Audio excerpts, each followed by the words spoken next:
Alright, so no transition, no effects, just a little background music. The stream seems to be running as smoothly as it can. It's going to increase the background music a little and then I'll see how much or how loud it gets. Yesterday I did the streaming in Italian, thinking it might be more entertaining or whatever, but today I decided to make it in English so that I can practice my English back again, or keep on practicing my English without actually forgetting about it. And we're going to be doing part 2 of the chapter 1 for SwiftUI Essentials. So let's give this a go, which is the building lists and navigations. You might end up hearing some Italian throughout the coding session, as when I usually get mad or get lost with something, I tend to think things in my native language, and that happens to be Italian, so amen. Ciao! Now, with this stage, and with actually muting some notifications so that at least it doesn't make too much background noise, we're going to enable a focus thing here, so yeah, just gonna put do not disturb. Whatever, delete me. So, with that out of the way, let's start with creating a landmark model. In the first tutorial, you hard-coded information into all of your custom views. Here, you'll create a model to store the data that you can pass into your views.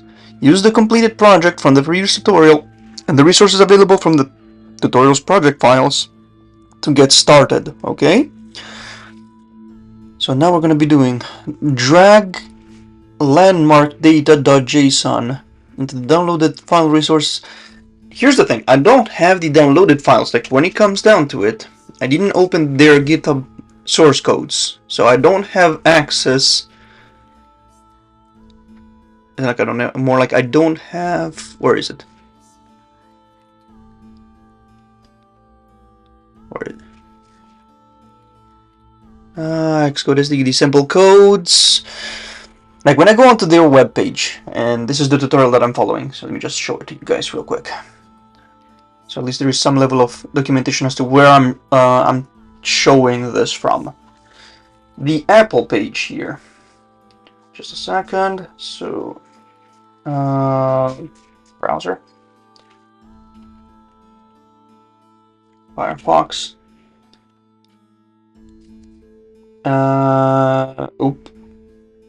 No, I take it back. This is the wrong link, or the wrong window. Where is it?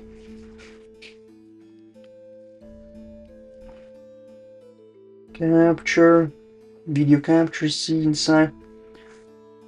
This is so confusing.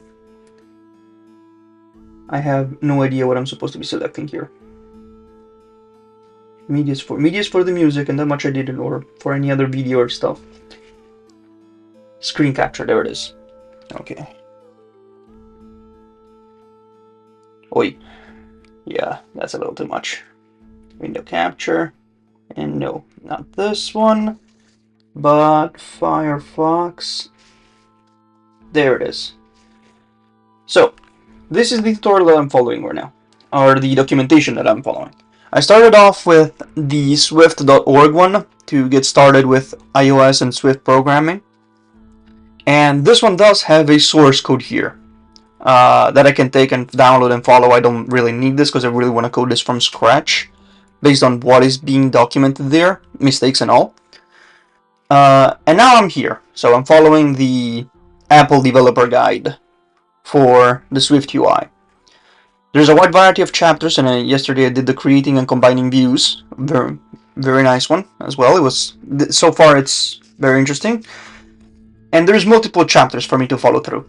The problem is, and maybe I haven't read through the details enough, because I see some sample codes, I see some stuff in here that I can also access and downloads, which is perfectly fine. But my issue here is that sometimes during the documentation, it says, alright, you're going to be dragging and dropping files, like here is a JSON file, for example, which is fine and dandy and all, but I don't, like, it tells me like in the download resources folder, but there is no files for this.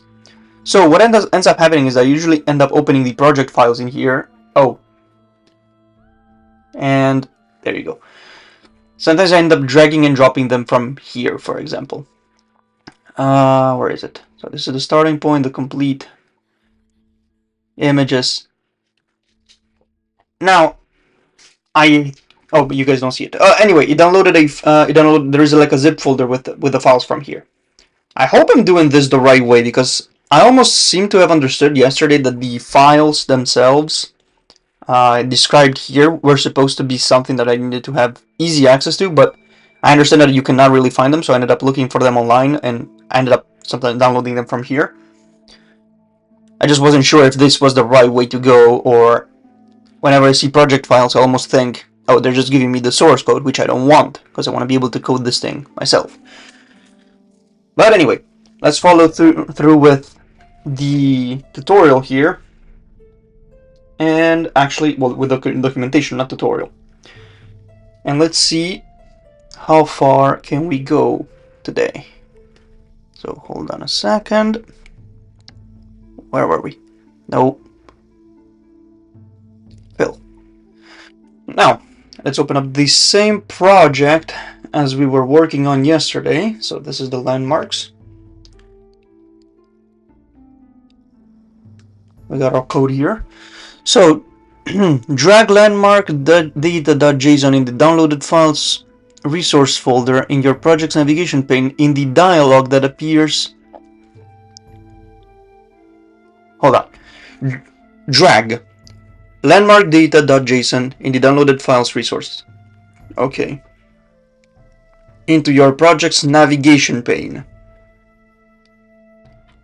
So it's not the assets.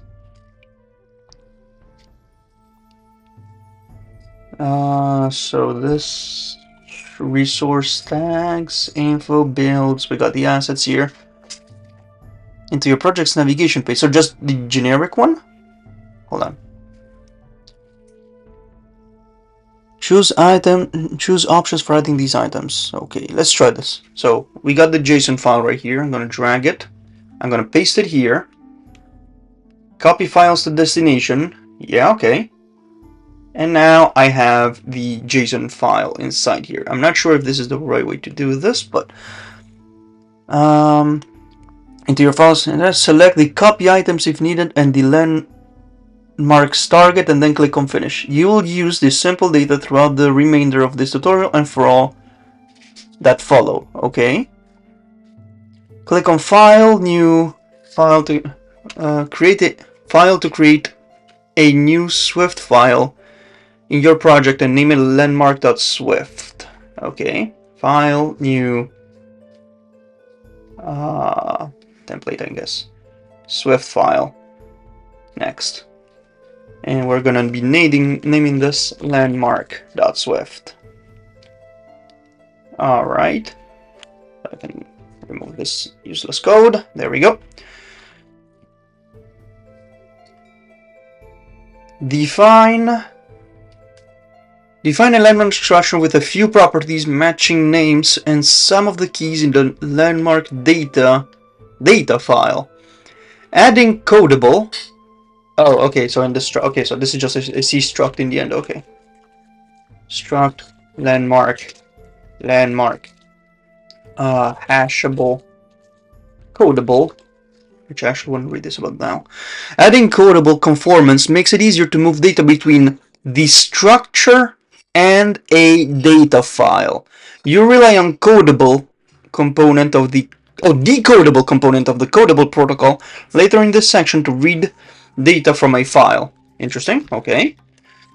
So far we just give it an ID. We give it a name. We give it a park as a string. Okay. We give it a state, and we give it a description. Okay, so we got the structure going. Good. In the next step, you'll model the image associated with each landmark. Step 4. Drag the JPEG files from the project resources folder into your project's asset catalog. Xcode creates a new image set for each image. The new images join the one for Turtle Rock that you added in the previous tutorial. Okay, so in this assets one. Good. Where is it? No, files. So we got all the images here that I can just drag and drop in here. Nice. Very nice. Okay, this is cool. This is good. Yeah, the Turtle Rock is the only one that I messed up yesterday, but whatever. So let's keep going with this. Now that we got this. Add an image name property to read the name of the image from the data, and a computed image property that loads an image from the asset catalog. You make the property private because users of the landmark structure care only about the image itself. Or okay. So you make the property private because users of the landmarks structure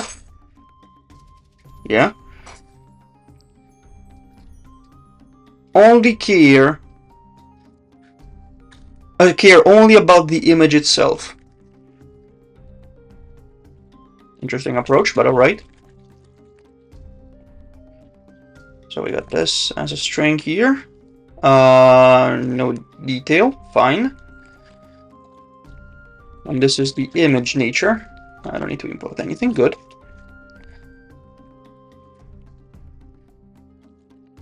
Image name, there we go. Nice. Okay. Oh, yeah, true, hold on. Yeah, I'm still using, yeah.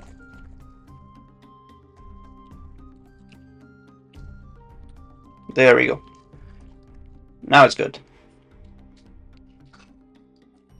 Am I missing something?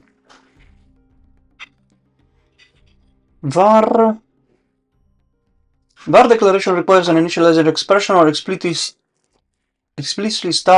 stated getter. What? Oh, okay, hold on a second. Yeah, no, this is not right.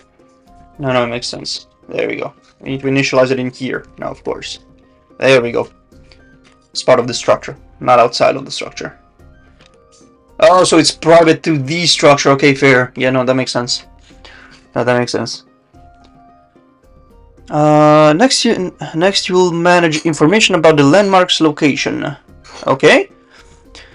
Add coordinates property to the structure using a nested coordinates type that reflects the storage in the JSON data structure. You mark this property as private because you'll use it only to create a public computed property in the next step. Fair enough. So this is a coordinates object. Fair enough. No, not coordinate space, coordinates.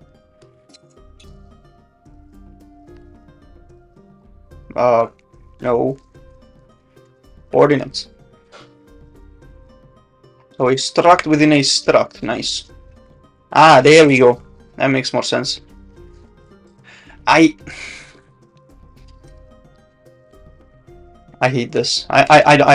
This is something that I don't like in coding design when it comes down to it. Var latitude.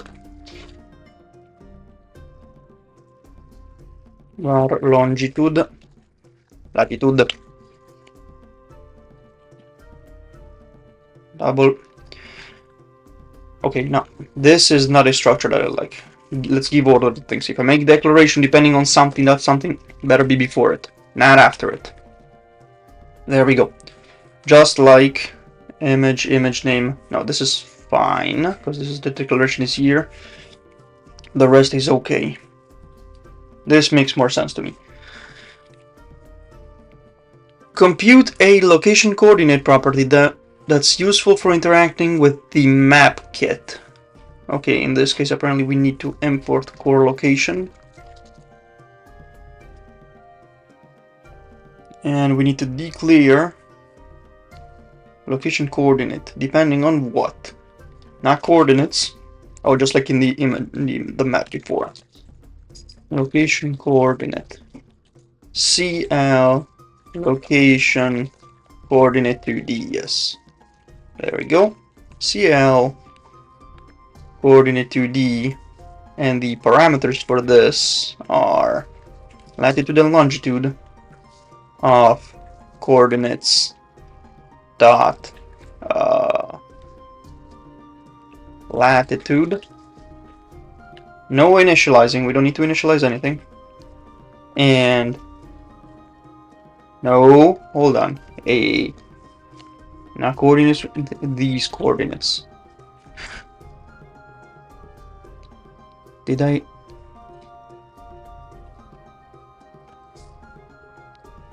Something's not right here. Coordinate. Coordinates. Coordinates. There we go. Again, order of things. This one goes here, since we're calling this one. Coordinates dot latitude and coordinates dot longitude. There we go. That makes a little more sense. And for readability purposes, just make it like in the code. There we go. Much better. Now, finally, you'll create an array initialized with landmarks from a file. Create a new Swift file in your project and name it model. Modeldata.swift. Okay, cool. So let's create this. What did I do? No. Okay.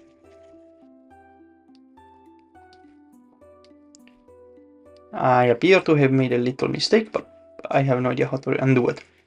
Either way, I'm gonna forget about it for now and create the new file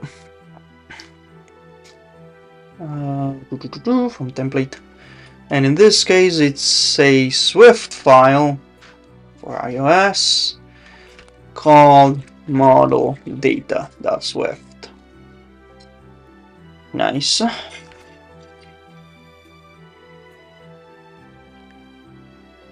Now, oh, that's fun. Now we're working with files. How glorious. Create a load method that fetches JSON data with a given name from the app's main bundle. The load method relies on the return type's conformance to decodable protocol, which is one component of the codable product. See, this is fun because it's gonna be like mostly related to a file, and the same approach is actually going to end up being used for either serialization or deserialization of things, along with actually loading content from an API request.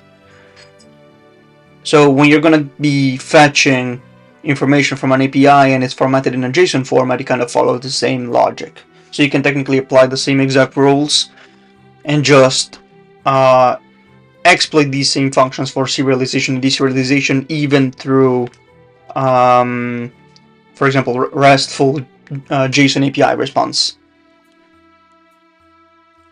Now, load. Let's just start writing this the way that they're showing it in the tutorial, so it's good to have and never lose this kind of code. Decodable, in this case, which is the opposite. So it's a T, an object of nature T, so it's a generic type. God. File name. What is that for? String towards the T object, structured in the following way. Let data of data. Okay. Oh, these are new. Guard let file bundle.main.url for resource. Now with with extension. File name So that much I can understand. And with extension what? With extension nil. So it doesn't matter which extension it is. So this is the null. Alright. We ain't done with this yet though. Or what?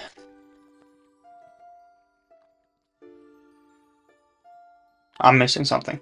Why is it like this? This shouldn't be like this. Hey, why is it looking like this? I open this one. Banda, non c'è nessuno.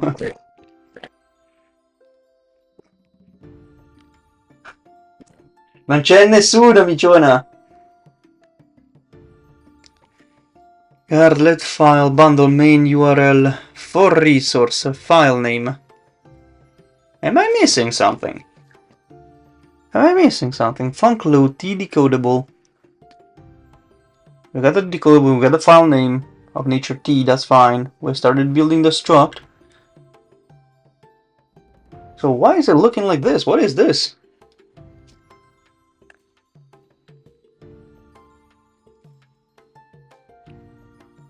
Couldn't find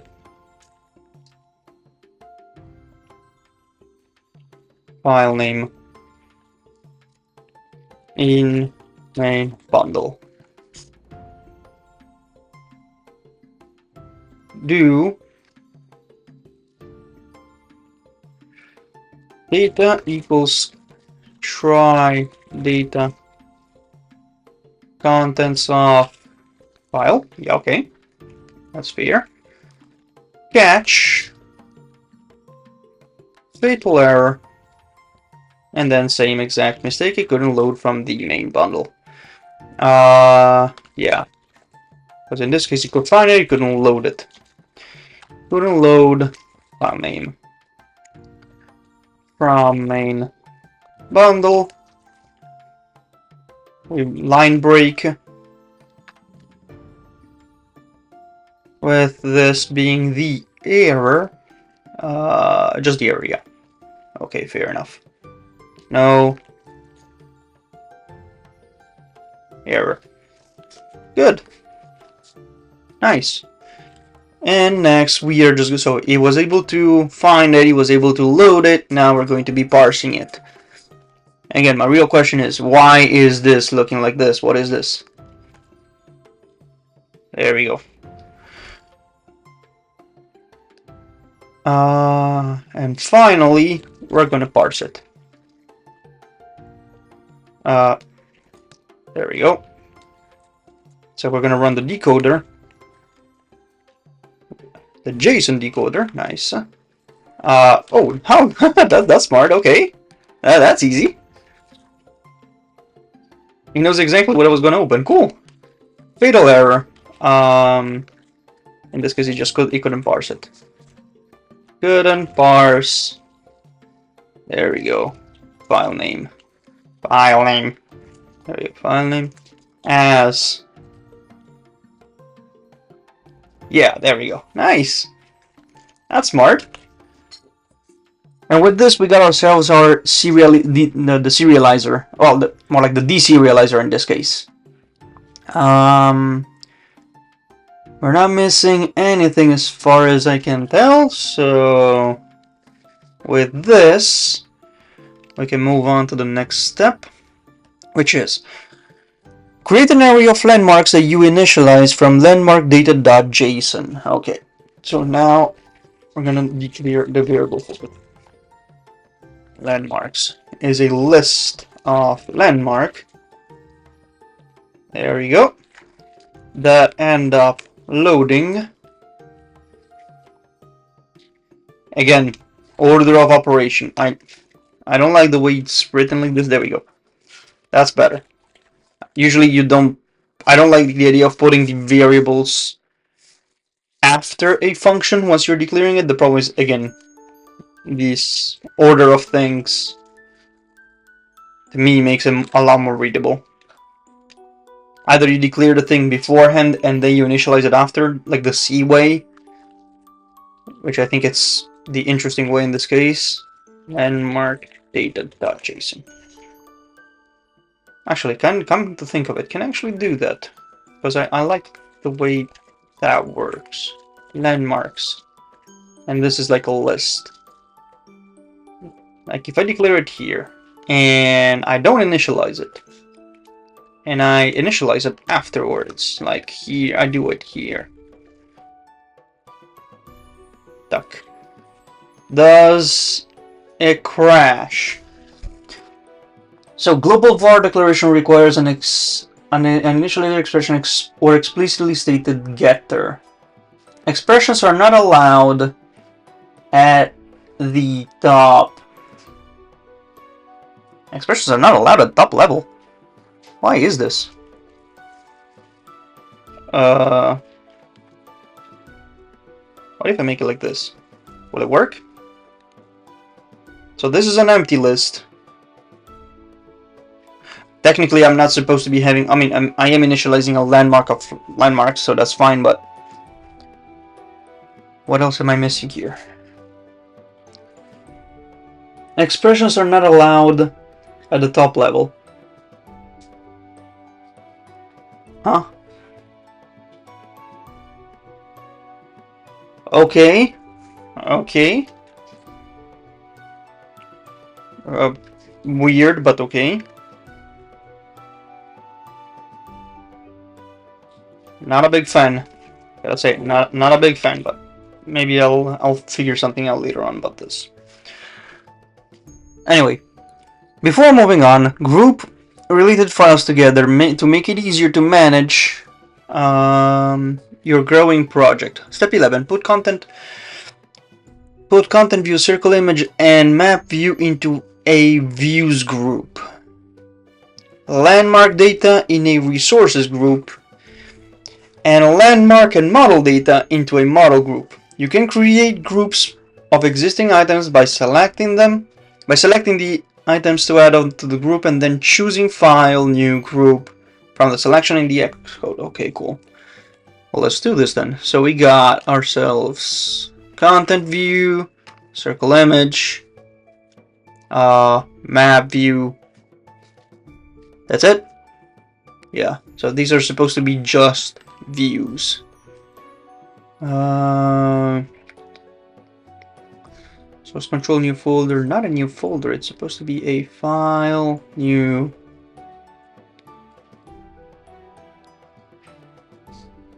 Group from selection, folder from selection. Hold on. Editor window, empty file, new file, file from template, playground project, workspace, folder from selection. Okay, so I call this the views group. Looks the same as the tutorial, so not much I can do there. Landmark data into the resources group. So this one goes into the resources group, and I don't think I'm missing anything here, so that much is fine. Folder from selection.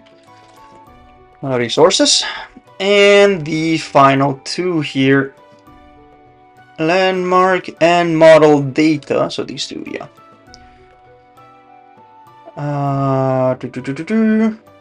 Into the folder from selection. And this one is the model group. Good. Nice. Creating the row view. Create a new SwiftUI view in the views group named landmark row. Okay, fair. File, new, from template. SwiftUI, and this one we're going to be calling it the landmark row Swift. Create. Yeah, we don't need this stuff. There we go. Add landmark as a stored property of landmark row. When you add the landmark property, the preview in the canvas stops working because the landmark row type needs a landmark instance during initialization. Okay, interesting. Fine. So we got the body here. And in this case, our landmark. Missing argument for parameter landmark in a call. Yeah, that's fine.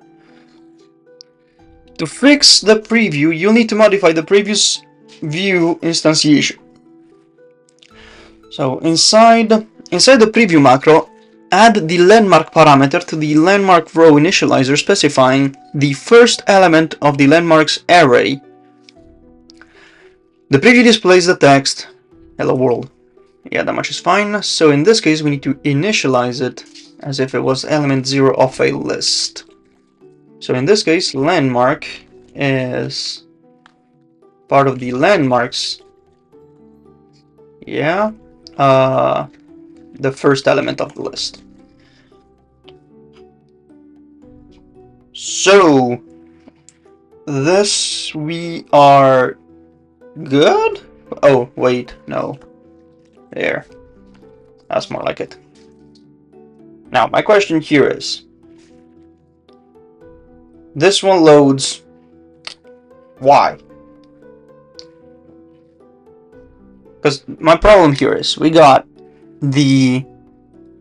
have a landmarks list in this case. Like where is this from? Jump to definition. Oh, okay, so it's taking the model data, so it's almost as if it's still everything. Is everything global here? So this right here is automatically global within the code.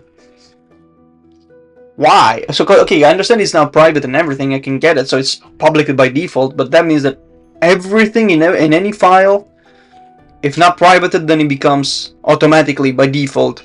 I mean, yeah, it will be the same thing if. But no, because you still have to import the file in plenty of other. Okay, whatever. We're gonna be learning this later down the line. So, with that fixed, you can build the layout for the row. Embed the existing text view into an H stack. Oh, that I can do. There we go. How was it? I had just learned it. Alright, I'm gonna do this the way that I had learned yesterday. Now bookmark. Where is it?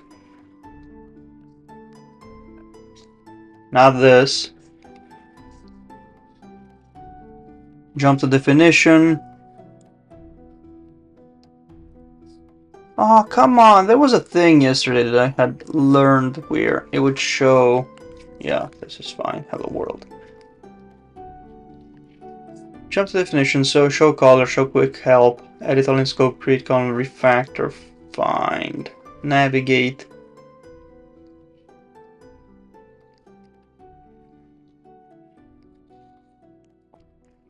Oh, that's disappointing. I don't remember what was the thing that I did yesterday. How there was a sequence that it showed me of touches that I could use to simplify the generation of H stacks and other things like it.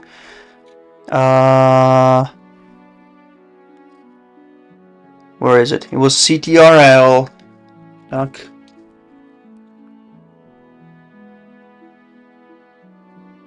Command Control click. Oh, okay. Oh, there it is. Command Control click. And it's still not working. I just did this.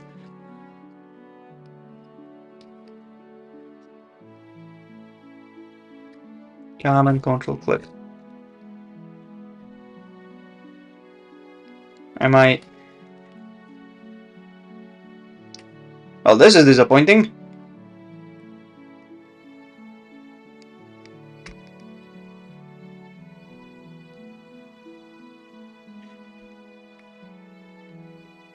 In the preview, command, control, click.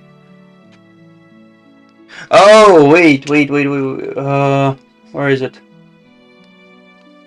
Wait a second. Because, yeah, I needed... So, first and foremost, let me just refresh this.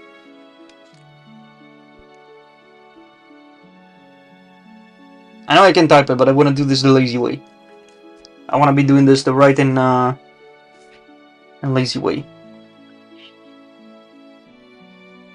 So while that loads, let's just give it a moment.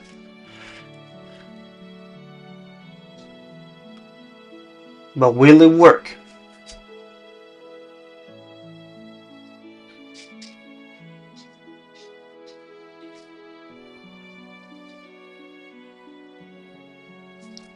How entertaining.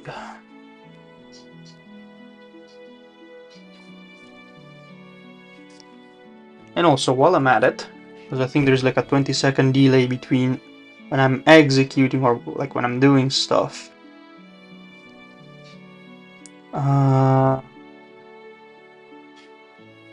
Where is it? Twitch. I just wanted to see how the audio quality is like. Where is it? Stream Manager.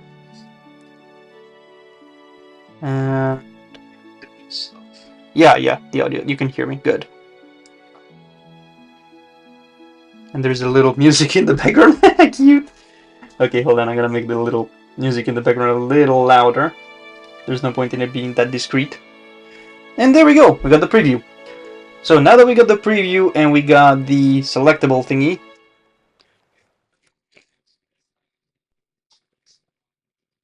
Did I ask for something too hard? What is this?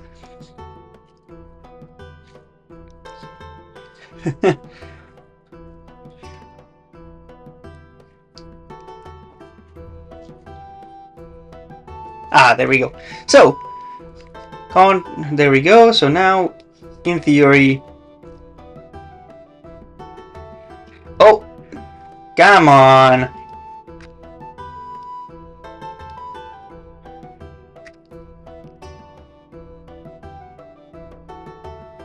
There we go, but it only took me 30 minutes just to type this. Okay, that was the least fun part of whatever I had to wait for, but it works.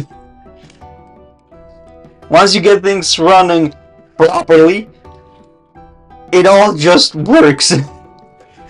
Like if you do this thing and you do it right and you don't fuck it up, it works. Thank you, John Tron. That was one of the best statements I could hear ever. If you do this thing and you do it right and you don't fuck it up, it works. It just works.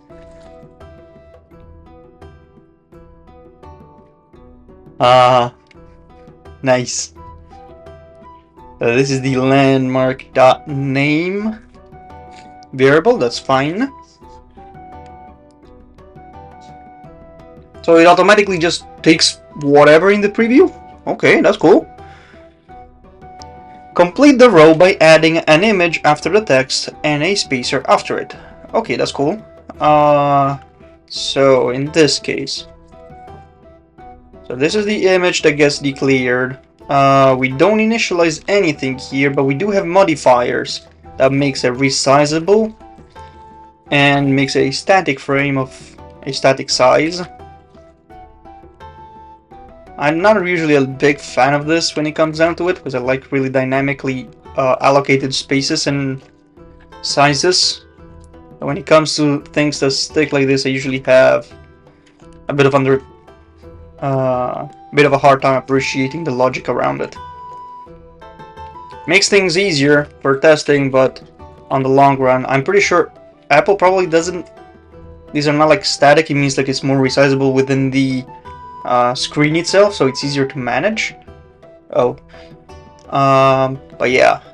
So I usually don't like static sizes when it comes down to it. Can I not add a little bit of a padding? This looks okay. Customizing the row preview. Xcode automatically recognizes any previews that you declare with a preview macro in the source file. The canvas displays only one preview at a time, but you can define multiple previews and choose among them in the canvas. Alternatively, you can group views together to create a single preview of more than one version of a view. Fair enough. Why? Add a second like, I can understand that it recognizes verse previews.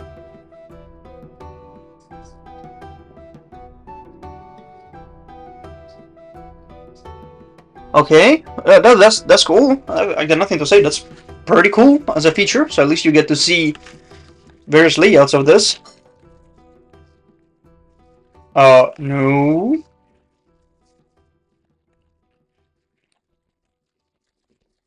So this is the initializer for this one, and we're gonna be using the second element of the list as the other preview. Use the controls in the canvas to choose the second preview. Oh, nice. Okay, so he does it right here. Oh, that's cool. This is actually really cool. I like this. This is really, really nice.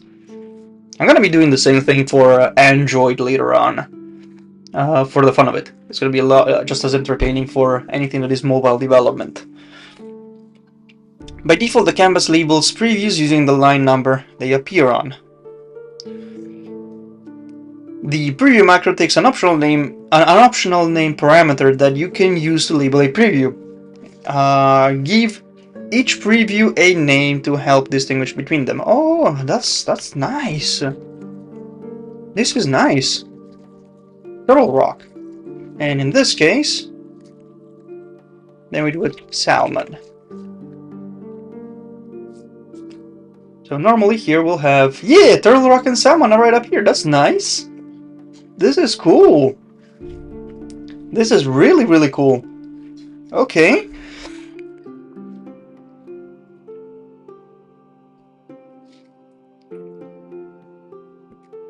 Navigate between the two previews with the new labels. Try changing the selected preview again.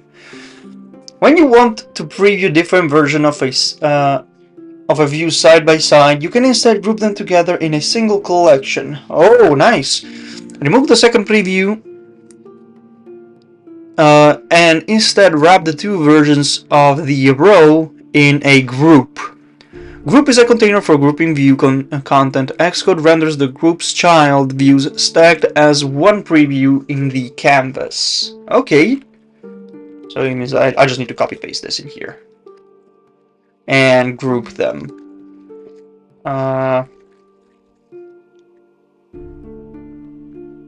Okay.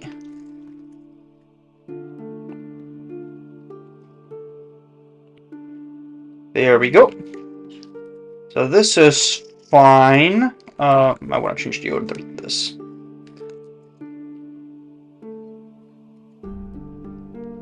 Okay. Paste.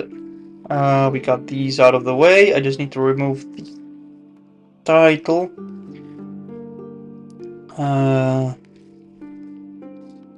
Turtle Rock and Salm. And I kind of want to leave this piece of code. It makes it easier for me to know what these two are. They are just on top of each other, though, in this case. Is that supposed to be correct? Because they're not really side by side, as it says there. So, group a container Xcode will run this. Okay. The code you write in the preview only changes what displays in the canvas. Okay, fair enough. Create the list of landmarks. When you use SwiftUI list type, you can display a platform-specific list of views. The elements of the list can be static, like the child views of the stack you've created so far, or dynamically generated. You can even mix static and dynamically generated views. Create a new SwiftUI in the views group named landmark list. Okay, so now we're just going to create a landmark list. From template, SwiftUI, and this is the landmark list. Beautiful.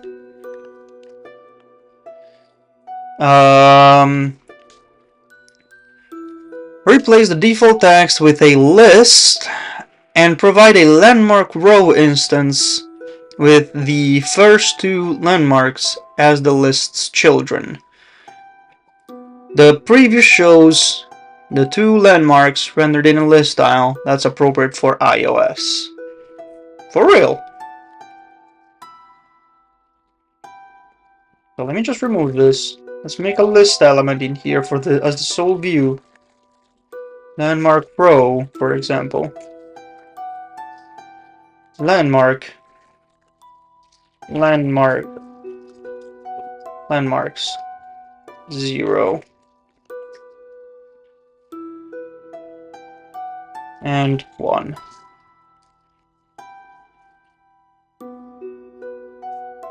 No.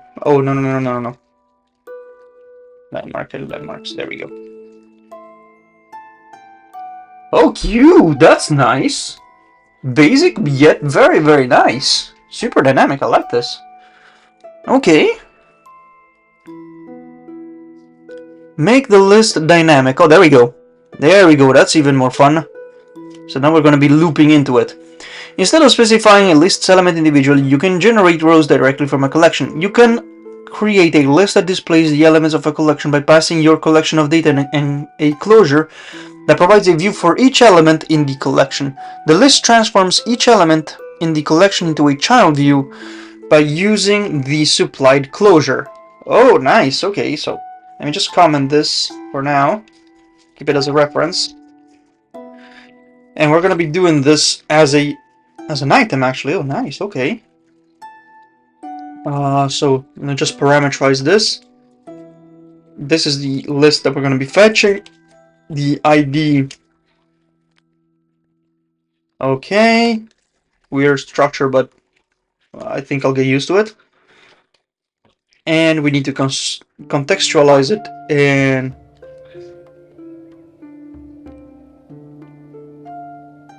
That's it? You don't need anything else?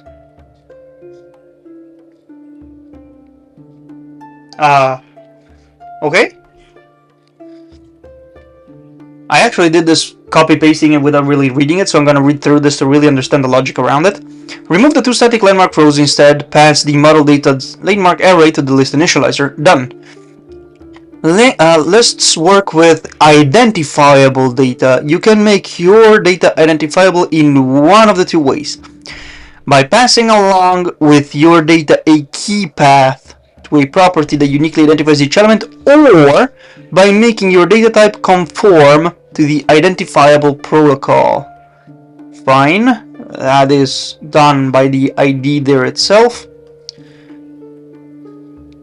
Generate. Okay, complete the dynamically generated list by returning a landmark row from the closure. This requires 1 landmark row for each element in the landmarks array.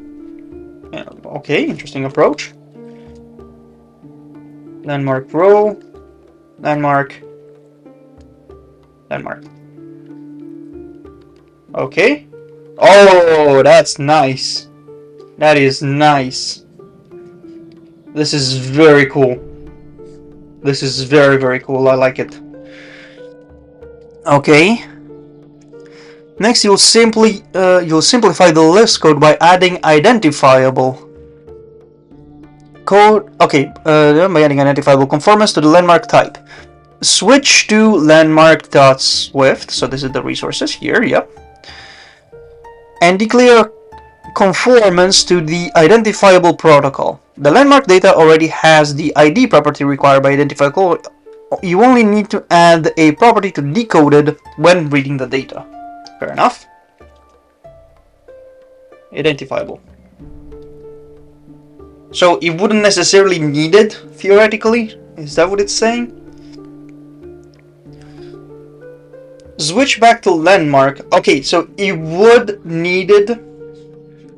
So if I didn't make the list identifiable, the ID itself would have been applied by the loop itself or whatever is going on there, which is interesting. But you still have to define it as to what makes it really identifiable. So theoretically I could use the name as an identifiable in this case, I would assume. Now, using the identifiable thing, I think will make it easier to associate a dynamically allocated ID rather than having to initialize one or use one. So I think it automatically sticks it into there. I may be getting this wrong, but the idea is by having this declared as identifiable, it automatically takes, I think, the ID parameter and makes it the first one that is like supposed to be unique when reading the data. So that's fine. Switch back to landmark Swift and remove the ID parameter. From now on, you'll be able to use collections of landmarks directly. Oh, that makes a lot of sense actually. This is nice. So I can remove the ID from here. Makes perfect sense. There we go. So in theory, this should work. In theory. Yeah, okay. Very nice. Set up navigation between list and detail. The list renders properly, but you can't tap an individual landmark to see the landmark's detail page yet. You can add a navigation capabilities to the list by embedding it in a navigation split view and then nesting each row in a navigational link to set up transition to a new destination. Fair, more or less. Prepare a detail view using the content you created in the previous tutorial and update the main content view to display the list instead. Okay. So, this is still in the view area in this case, and this is the landmark detail. Create a new SwiftUI view. Okay. So let's just create it in here. File from template. SwiftUI view. Landmark detail.swift. No, don't need landmark detail. Very nice. I'm gonna leave the hello world for now because apparently nothing changes, and that's good enough. Okay, copy the contents of the body property from the content view into landmark detail. So from content view, we're just gonna copy paste everything of everything that is within the body. Okay, that's fine. So this entire V stack. So landmark detail, and we can just paste it in here.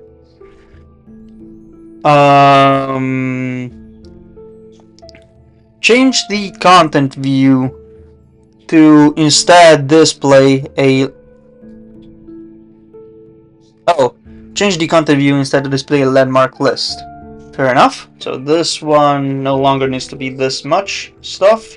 No. Cancel. I'm deleting this. I'm just deleting the text. There we go. So this one takes a landmark list. I don't understand. Okay. Fine. In the next few steps, you'll add navigation among your list and details view. Embed the dynamically generated list of landmarks in a navigation split view. The navigation split view takes a second input that's a placeholder for the view that appears after someone makes a selection. On iPhone, the split view doesn't necessarily need the placeholder, but on the iPad, the detail pane can be present before someone makes a selection, as you will see. Oh, so for iPhone it's fine because people don't really see. It's like the email stuff that you have on the left and then the preview pane for the first email that's selected or whatever opens up or you had last opened. So this one follows the same logic, and since iPad has a more wide and broad view area, it technically already displays an empty field stating, hey, you might want to select something out of the list if you want to see the content in there. So that much is fine. I can remove this. Actually I'm going to leave these comments because this is still very useful. We got the list here, but we need to put this list within a navigation split view. Navigation split view. There we go. Perfect. So, and we can leave it. Okay, there you go. See, it says that it's worth having it here. Detail with an empty code. Select a landmark. Okay, so we got this set up, which is good. We got the list here, which is good. I think we're going to be updating then the detail in that case. Add the navigation title modifier to set the title of the navigation bar when displaying the list. But this is where... Oh, it's okay, it's just a generic... Okay, since it's a modifier though, it sticks inside here. Okay. Navigation title. Landmarks. Oh, this is pretty. This is really, really pretty. Inside the list's closure, wrap the return row in a navigation link, specifying the landmark detail view as the destination. Oh, okay. So, we put this later. Okay, fine. Navigation link. Landmark detail. There we go. And then we label it.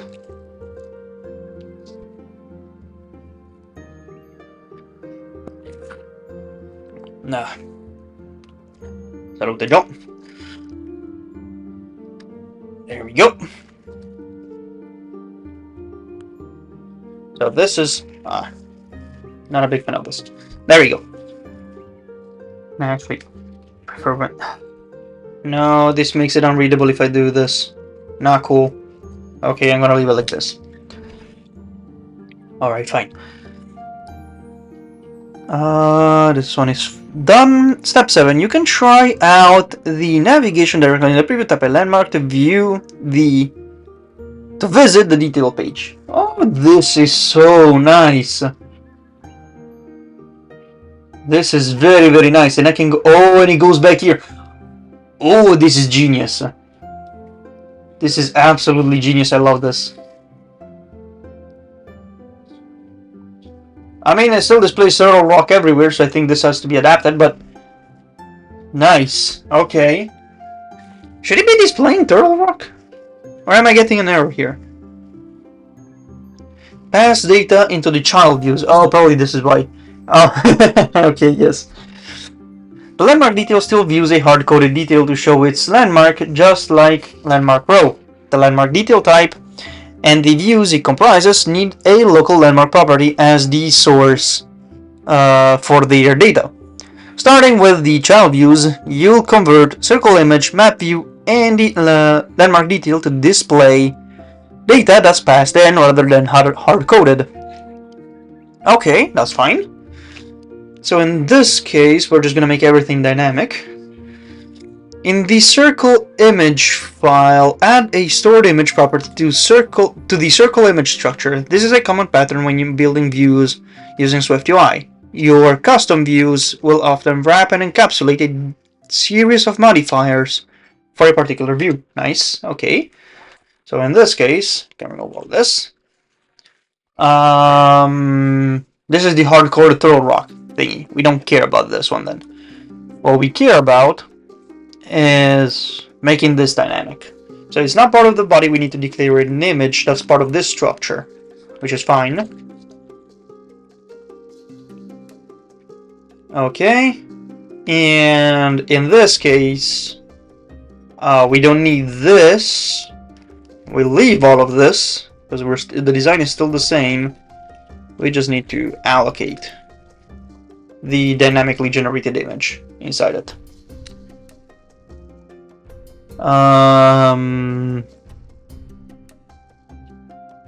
What is wrong with this? Missing argument for parameter image in a call. What? Oh, okay, yeah, no, just like before, just like the landmarks thing. Yeah, no, that's fine. In this case, because we need to initialize it with the default preview since we're initializing it. Otherwise, we're initializing it emptily. Okay, that's fine. Turtle Rock. There we go. Fail to build scheme landmarks. What? Update the preview to pass the image of Turtle Rock. Even though you fixed the preview logic, the preview fails to update because the build fails. The detail view, which is associated with circles, needs an input parameter as well. Yeah, I can see that. And it still fails. So, what am I missing here?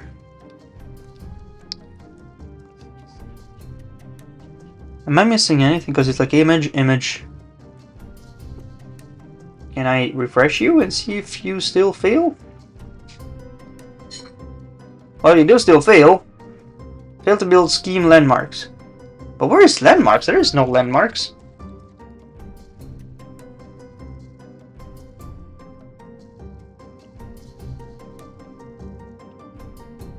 So it's not case sensitive. Okay.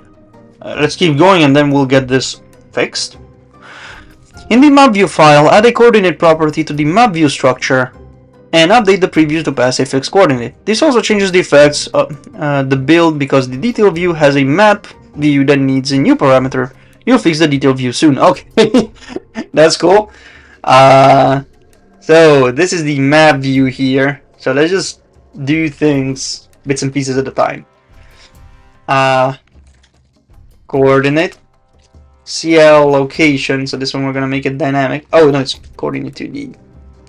Coordinate 2D. So this is declaration number 1. It needs to be initialized in here. I'll just copy paste this. Is this the only thing that I need to copy paste? Add it to the launch dude. Yeah, I just need to initialize this part right here. The same item. So this one is coordinate with this. So I think it will still break, or it will still be, yeah, exactly. Pass the coordinate to the center parameter in the region variable. SwiftUI notices when the coordinate input this view changes and evaluates the body again to update the view. That in turn recalculates the region using the new input variable. Okay, so this is no longer hard-coded. This becomes the coordinate thingy. Okay, so this one is coordinate. There we go. Change the map's initializer to one that takes a position input so that it updates when the value changes. This new initializer expects a binding to a position, which is a bidirectional connection to the value. Use a constant binding here because map view doesn't need to detect when someone changes the position by interacting with the map. And also I messed it up because this is coordinate. There we go. So in this case, the region is fine, the map is not. So the only thing that needs to be changed is that this is not initial position, since he wants me to call it position. Position, fine. And it needs to be a constant. There we go, and I need to add an extra parentheses. Good. So that is fine, that is updated. What else is there to change? In landmark detail, add a landmark property to the landmark detail type. Oh, there. Oh, okay. Var landmark. And we need to initialize it in here since we're declaring it. Landmark is the global list. No, the global list. Keep doing this. There we go. That's more like it. And next, in landmark list, pass the current landmark to the destination landmark detail. Okay. Landmark detail. Oh, okay. Landmark. Landmark. No. Landmark. There we go. That's cool. Okay. In the landmark detail file, pass the required data to your custom types. Oh god, okay. Okay. So this height is the same. So this one is to be initialized with a coordinate landmark location coordinate.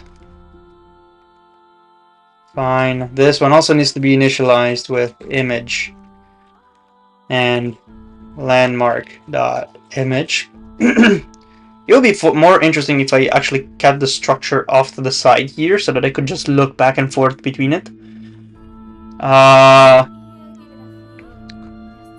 Then this is another variable because this one is landmark dot name.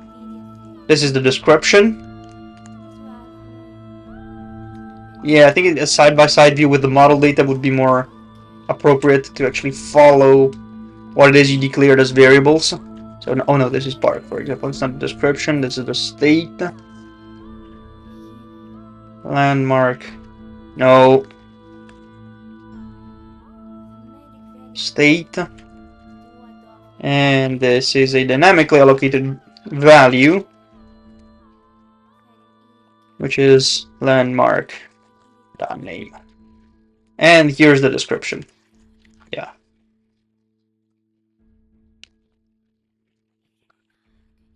Landmark.description.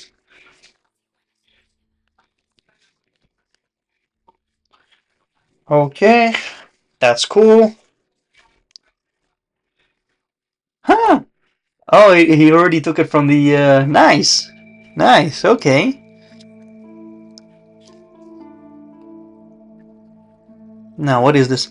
Change the container from a VStack to a scroll view so the user can scroll to the descriptive content and delete the spacer which you no longer need. So this spacer can go away since it's no longer needed, and this is not a VStack anymore. This is a scroll view. I still should have been able to actually... Okay, I won't. So, yeah, see, this I...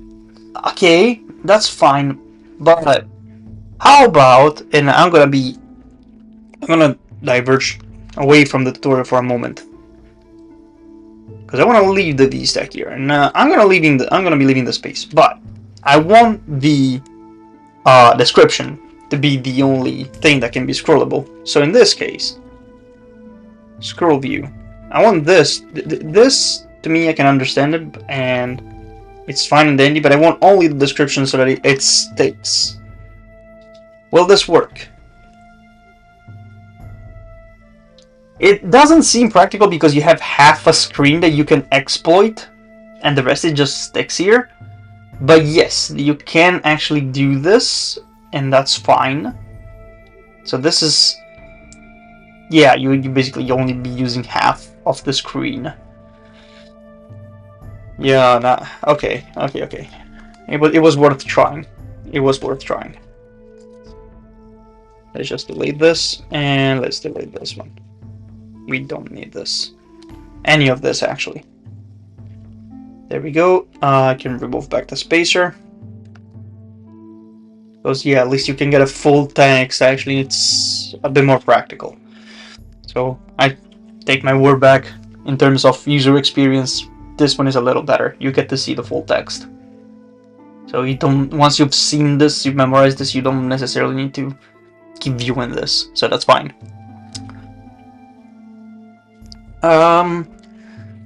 Finally, call the navigation title modifier to give the navigation bar a title when showing the detail view, and the navigation bar title display mode modifier to make the title appear in line. The navigation changes only have an effect when the view is part of the navigation stack? Sure.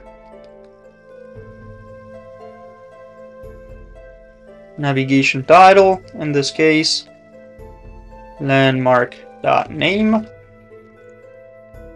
and navigation bar title display mode dot inline.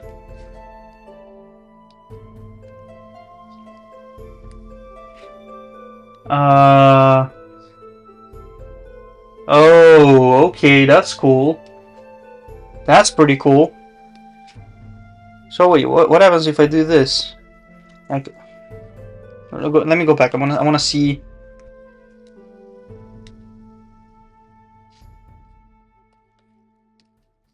Okay, okay. There we go.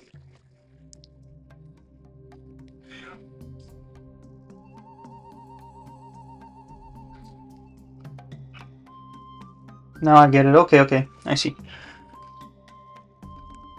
Go back to the landmark list preview and verify that it shows that you connect that shows you the correct landmark when you navigate from the list. So now landmark list. We go here. But will it work? It works. And it works. Yeah, it works. Okay, nice. Beautiful. This is neat. This is absolutely neat. I love it. Okay. Generate previews dynamically. Next, you'll render previews of the list view for a device configuration. By default, previews render at the size of the device. In the active scheme, you can render it for a different device by changing the target or by overriding the device in the canvas. You can also explore other preview variations like device orientation. So in this case, change the device selector to make a preview of an iPad. In the portrait orientation, the next preview displays the detail pane by default and provides a button in the toolbar to reveal the sidebar. Okay, so now if I select here in the preview the iPad,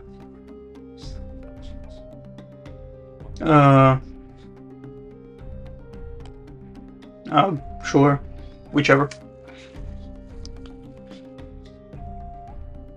So will it load or will it crash? Oh, it's booting up the simulator. No! This is going to take ages.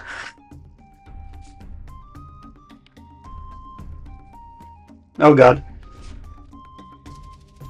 Maybe this was a bad idea. Maybe this was an actually bad idea.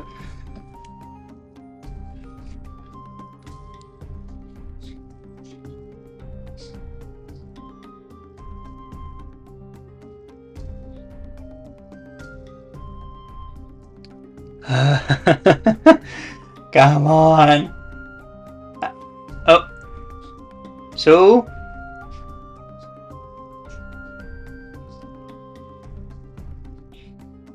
Am I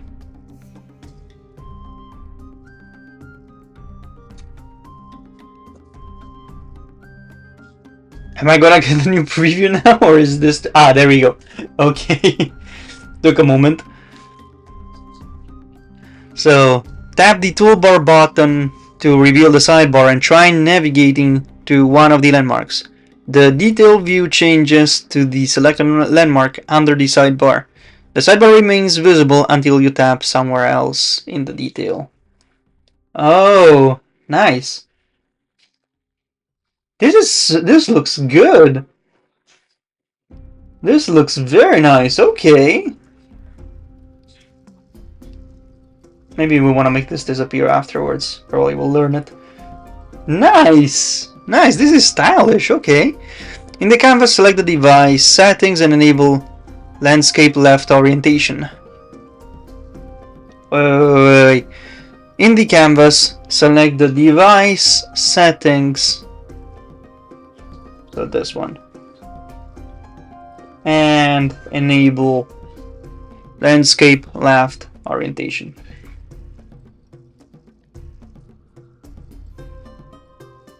Oh, there we go. Okay. Nice. So you get this, that is a little scrollable from the left. I'll click on here. And it sticks there. Can I close this? Oh, pretty. Very pretty, okay. Experiment with different devices and configuration settings to see how it looks under different conditions. So, if I take the biggest iPhone available to me right now, designed for iPad, okay, whatever. The 16 Pro Max, for example. Oh, I think the orientation is going to be tilted left, so I'm not sure how this will react.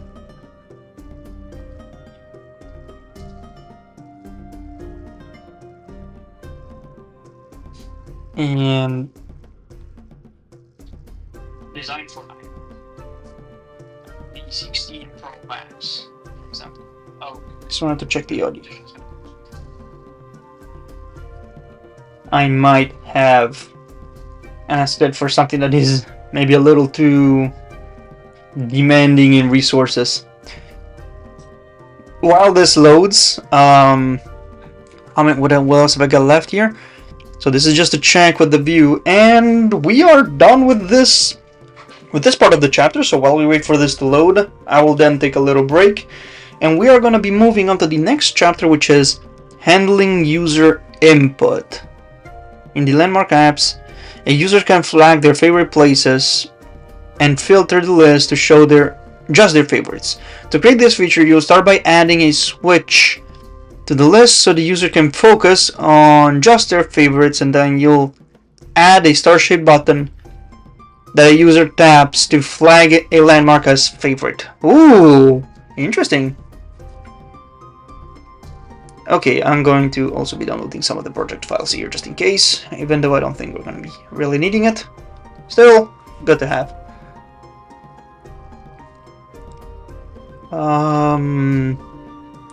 Starting point. I think I got everything. I don't really have any resources needed. Alright, so this is going to be a moment of break. I'm just waiting for the simulator here to start. Well, the automatic preview to start. Obviously, it's taking ages, but it's coffee break. And we detach our eyes from the screen for a little. Oh. So, go on. If all goes well, now I should have an iPhone 16 Pro Max showing up on the display here. Yay! More or less the same interaction as if you were holding the iPad. So you have a list on the left here, and here the list, it doesn't. Yeah, everything here is scrollable, and it just fits. Neat, very neat. Okay. So now coffee break.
Ma quelli di Scippo non lo sanno. No.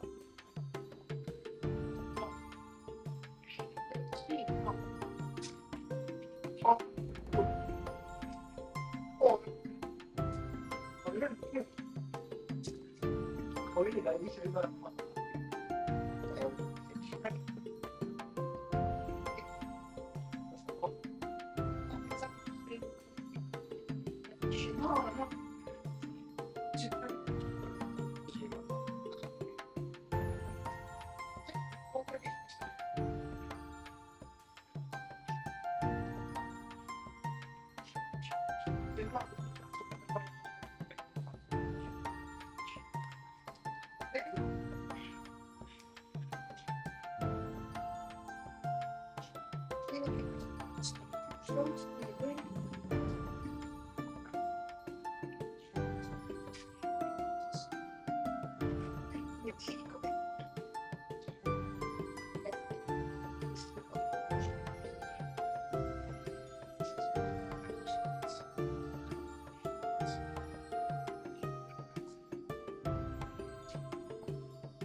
Okay, and after a very long, beautiful break for coffee, we are back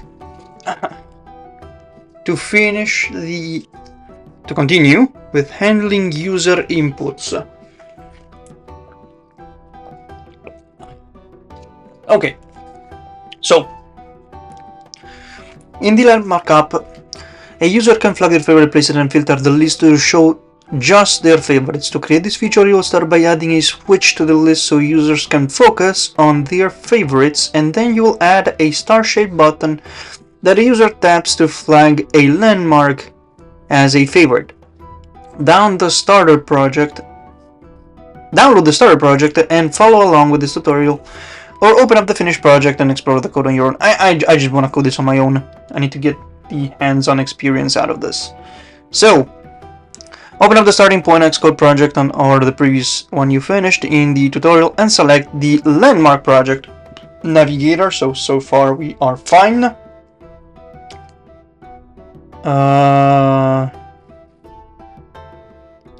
Okay, so landmark. Pretty sure we're still stuck here, but okay. So we're going to be adding a variable, add an isFavorite property to the landmark structure. Okay. So in this case, bar is favorite, and this is a boolean. Okay.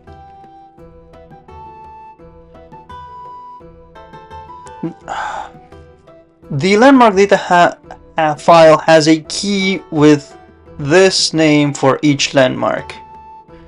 Because the landmark conforms to the codable, you can read the value associated with the key by creating a new property with the same name as the key. Okay. Select the landmark row. I don't need this, so close this preview. Thank you. Select the landmark row in the project navigator. Okay, so landmark row. There we go. Nothing special about this. After the spacer, add a star image inside an if statement to test whether the current landmark is a favorite. In SwiftUI blocks, you can use if statements to conditionally include views. Oh, okay, that's nice. That's really nice too. Neat. So this is the in the H stack. If landmark dot is favorite. Yes. In that case, image system name. So this is from the system itself. It's nice that they already have this though, you gotta say. So it's almost like the font awesome stuff, but it's already pre-embedded into the development environment. This is neat. Now the problem is that none of these pictures is actually our favorite to begin with, and second of all, I can actually deactivate this because I don't really want or need this to be horizontal.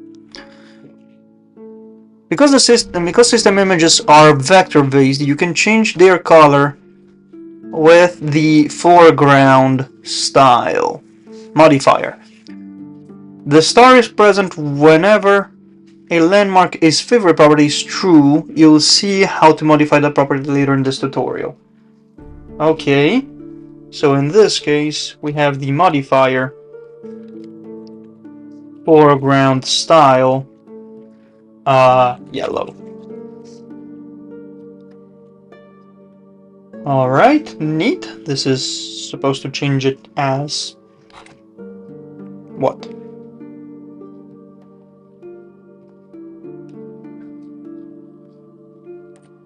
Turtle Rock. Okay, good. So we got these two and the previews. Very nice. Filter the list view. You can customize the list view so that it shows all of the landmarks or just the user's favorites. To do this, you'll need to add a bit of state to the landmark list type. State is a value or set of values that can change over time. We did this in the very first tutorial. They can change over time, and that affects a view's behavior, content, or layout.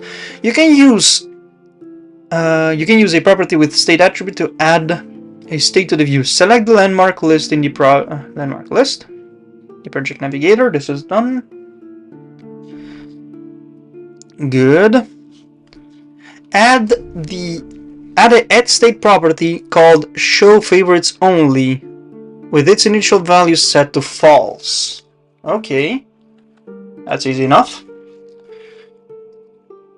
At state private var show favorites only. There we go. We don't need it. Because you use state properties to hold information at a specific view and its subviews, you can always state as private. Okay. Yeah, sure. When you make changes to your view structure, like adding or modifying a property, the canvas automatically refreshes. Tip: if the canvas is invisible, select Editor and Canvas to show it. No, this is fine. My only problem is that this is... Wait, am I missing something?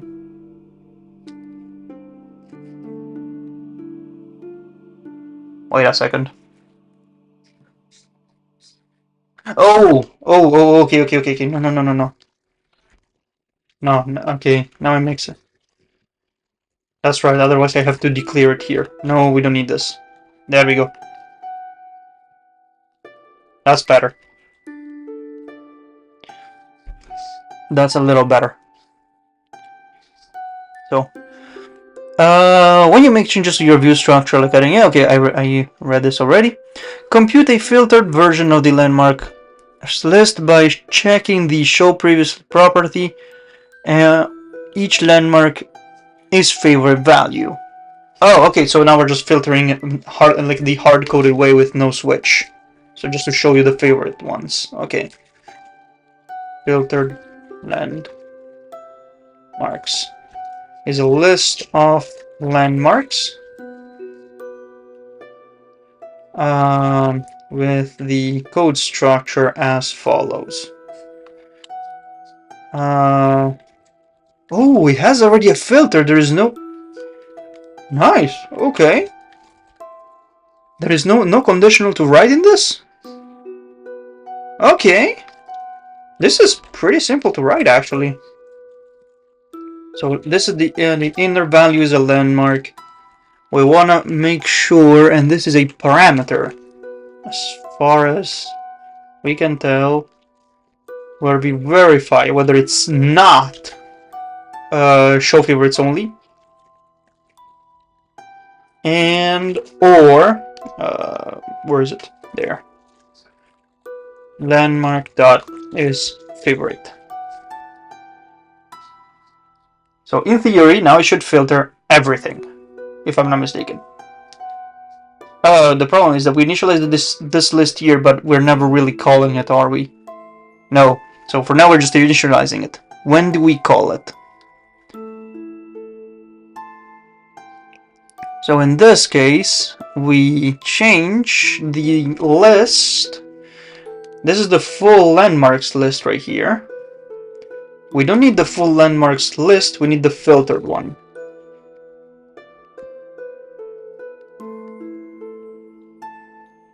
Filtered landmarks. It is. I knew it. Landmarks. So now it should narrow the list down to only those with a star.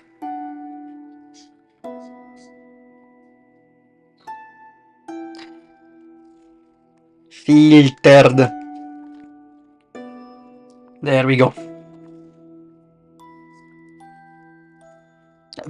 E dai. Filtered. Oh my god. Filtered. Am I making typos over typos? Will it work now?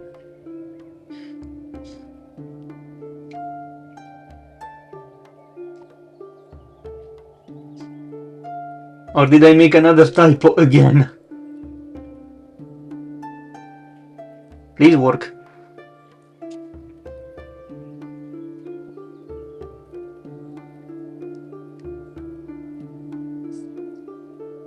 Because for now we are enforcing the list that has favorites in this case.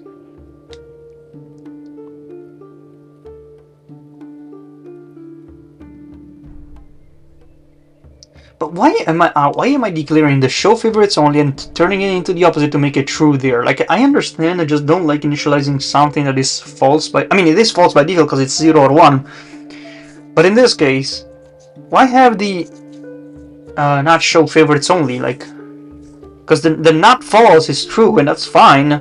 True or... well, in this case, true if it's selected. Now, given the logic, it makes sense. Once true or false makes it true, so that's fine, either one or the other.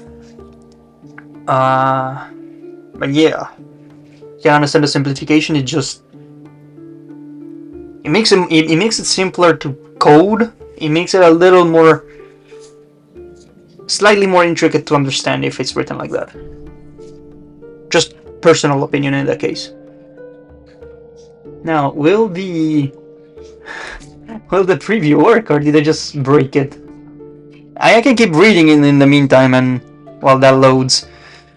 So where are we now?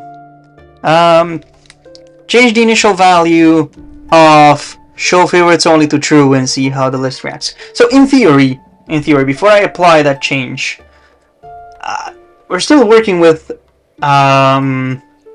ORs in this case. So me changing that show favorites only still makes it false or true to a certain extent, which still should have the filtered list. It's a guess. It's an educated guess. I may be wrong in this, and I'm just making an assumption based on logic, as far as I understand it. Because it still makes, if it's written like that, it still makes it sense that it's an OR logic. So it's like either one or the other. Either way, it's true, so long as both of them are not false. So that's fine. So in this case, it's almost like saying, okay, you can change the show favorites only to true above, as it states there. Man, my suggestion is, while I'm waiting for this thing to load, and it's taking a little longer than expected, not really a fan of this, but while this is taking its time to load, the logic would be, by default I'm displaying a filtered landmarks list, which narrows down to whichever has, to begin with, a star, has one of the truth parameters, like one of the truth values, and the other is whether or not the list is set to display automatically by default the favorites only. So it would be... what? Okay, I stand corrected, and I am wrong in this case. What is this? Why is this? Why is it not displaying? Why is it not displaying the other list?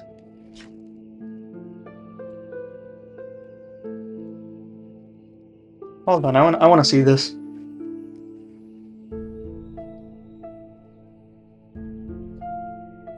Right.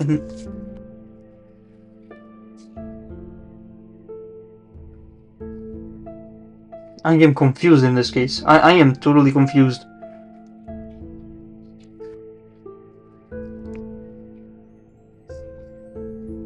Oh, wait, no, it makes sense. Okay. It is... okay, so... let's see for the logic here for a moment. Because this to me is rather confusing. In this case, unless the exclamation mark is not... so this exclamation mark in here, this one, right here, is not to say that it's the opposite. Because the idea would be, okay, once you put an exclamation mark, it says is not whatever. So show favorites only now is set to true. The stars is also set to true. Normally, the logic behind an AND would be that something is true if both of them are true by default and everything else is false. For an OR, it should be it's either one or the other, or both at the same time for it to be true. And false if both of them are false. So the thing that makes me confused in this case is, right now we're supposed to be having a not show favorites only.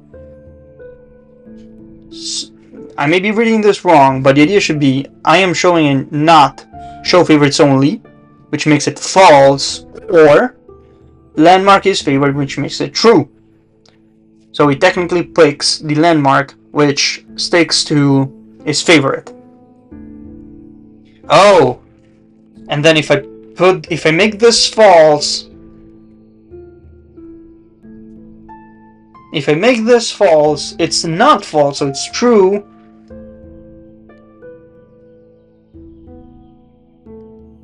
Oh, okay, so it just swaps. Okay, so it interchanges between which one is the condition to follow to check if it's true. Otherwise, it will be a completely empty list. So by default, if the first one is false, if the first one is true, then it ignores it doesn't need to calculate the second value because it's already true by default with the first value. So it makes perfect sense in this case. Now the first one is false once I make that one true in this case. So which means that if I make this one false again, theoretically it's true by default because of the not. So this is the it's already by default active. It makes perfect sense. Okay, no. This makes perfect sense. So it doesn't need to check whether one is marked as his favorite or not. Yeah, this makes sense. Okay, took me a moment of confusion, but yeah, this makes perfect sense. Now, add a control toggle. Add a control to toggle the state. To give the user control over the lists filter, you need to add a control that can alter the value of show favorites only, correct? You do this by passing a binding to a toggle. A binding acts as a reference to a mutable state when the user taps the toggle from off to on and off again. The control uses the binding to update the views accordingly. Create a nested for each. Yeah, okay. Group to transform the landmarks into rows, to combine static and dynamic views in a list, or to combine two or more different groups of dynamic views. Use the for each type instead of passing your collection of data to list. Okay, I understand. So I need to learn these keywords though. So because we still have the navigation link, we still have the landmark in. The list stays the same.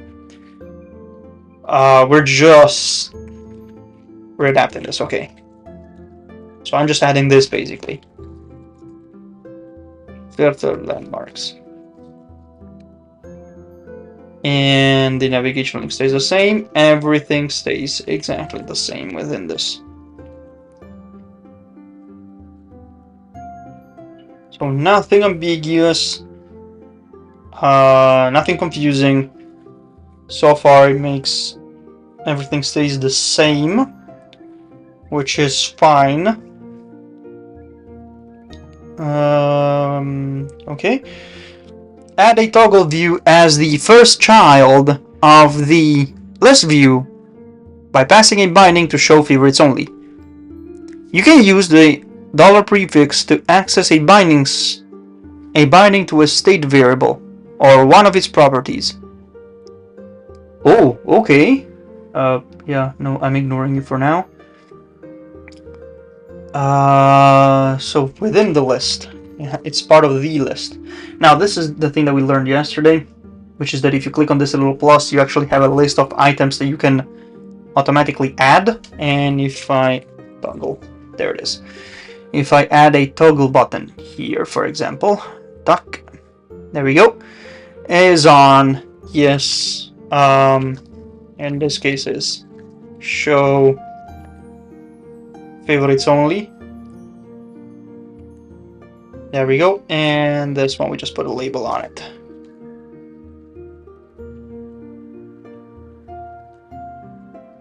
Favorites only.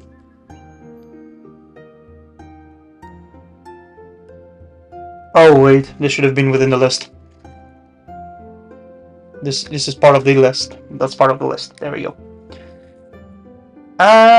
Contextual type for closure expects. Okay.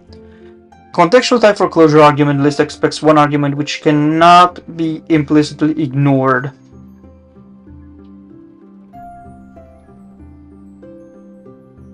Do I need to declare it somewhere? Am I missing something here?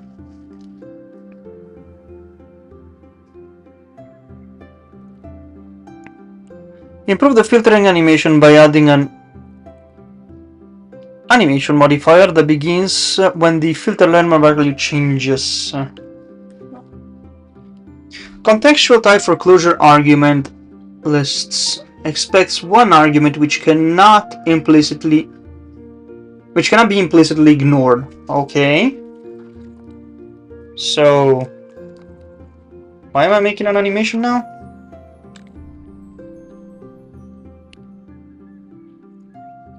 And also, why do I have all of these huge lines of texts?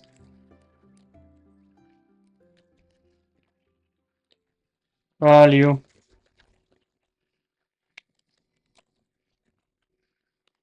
Filtered landmarks.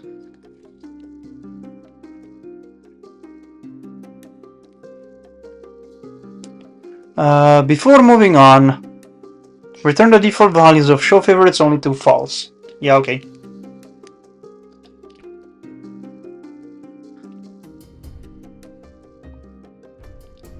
This is done, so that's fine.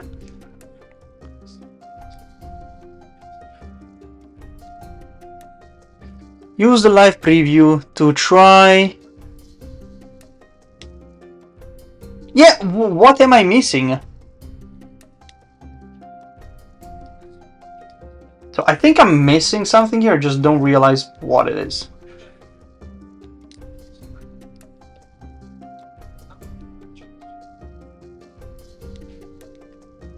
Too much, too far. What am I missing here? Navigation split view.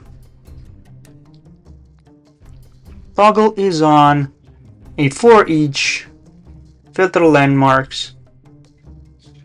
Detail. Wait, detail. Yeah, detail is there, yes. So that's correct. What am I missing? This is still pretty slow, I won't deny it.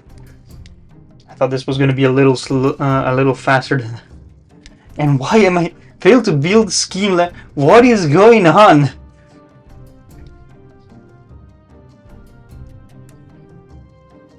Like what is happening?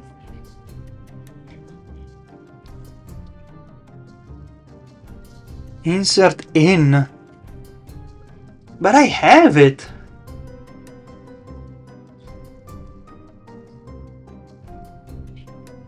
For each landmark in. Toggle text. For each. Filter the remarks. Landmark in. Navigation link. Fix. What is this? What do I do with this? Why is this a thing? I don't need this. Oh! Oh! No. Okay, now I get it.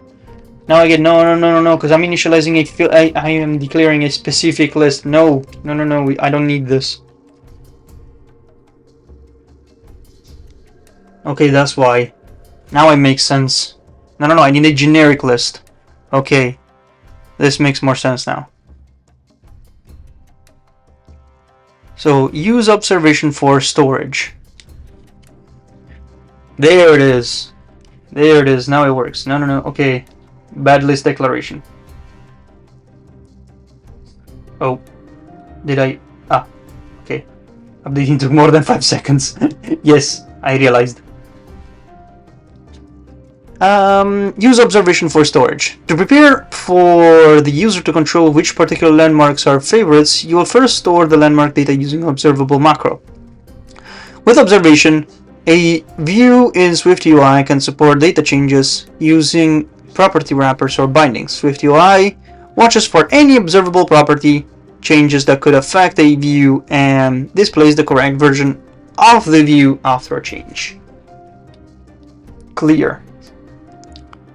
In the project's navigation pane, select model data. Yeah, we're here now. So what do I need to change in here? Because this is the serialization data that we're using and that we're doing. Declare a new model data. So declare a new model type using the observable macro. SwiftUI updates a view only when an observable property changes and the view's body reads the property directly. Okay. So this is just an inner class. Observable, not observable objects, observable.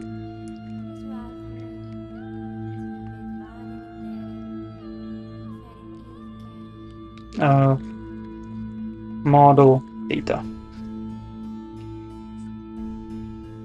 So the observable is initialized and ready. So that's good. Move the landmarks array into the model. Huh, okay.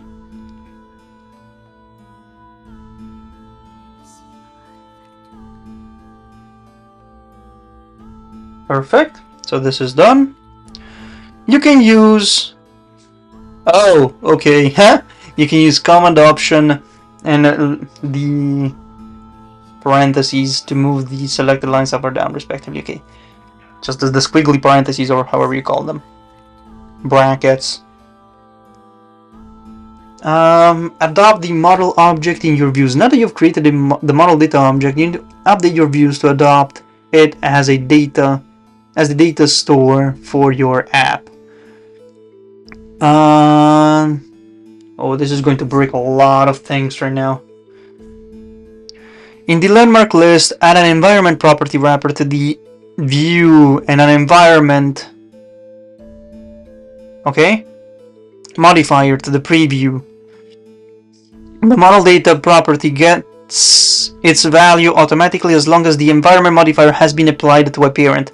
The environment property wrapper enables you to read the model data of the current view. Adding an environment modifier passes the data object down through the environment. Okay, clear. So fair enough. So now landmark list, and we need to do some cleanup here. This one stays as false, and that's fine. Environment model data self var model data, and we need to declare it as a modifier here to the initializer. Environment model data.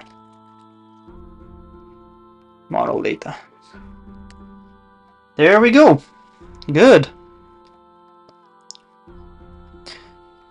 Use model data.landmarks as the data when filtering landmarks. Okay. So this one is no longer landmarks, but rather part of the model data. Okay, so that much is fine. Update the landmark detail view to work with model data object in the environment. So this is model data. No, sorry, landmark detail. Yeah, because now we updated the list. Now we updated the detail. So this is no longer landmarks, but rather, yeah, model data dot landmarks. There we go. So that much is fine. Update the landmark row to work with model data objects.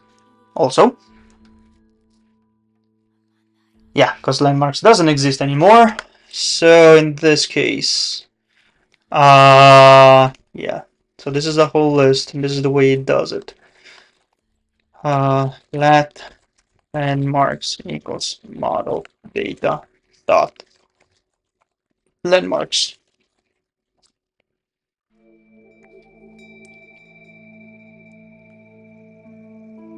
Okay, good.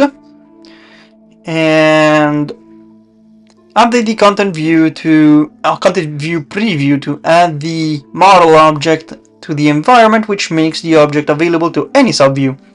A preview fails if any subview requires a model object in the environment, but the view you are previewing doesn't have the environment modifier. Oh, okay, yeah. So if it doesn't have it, it fails. Okay, fair enough. I mean, now we're just working with data, with that data, so yeah, it makes perfect sense since it's part of the overall environment. Environment model data. Can I have multiple environments? I mean, now in this case I don't need it, but that is something worth learning and reading about. Next, you will update the app instance to put the model object in the environment when you run the app in the simulator or device. Update the landmarks app. Okay. Oh, okay. Okay, nice. So you just basically, okay, we're basically declaring it globally finally done, period. State private var model data. This is fine with the environment. There we go. Model data.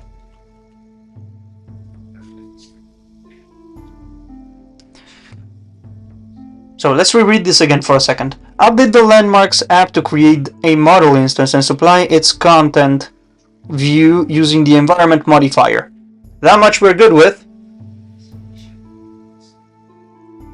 Oh. Duck, you're supposed to be like this. There we go.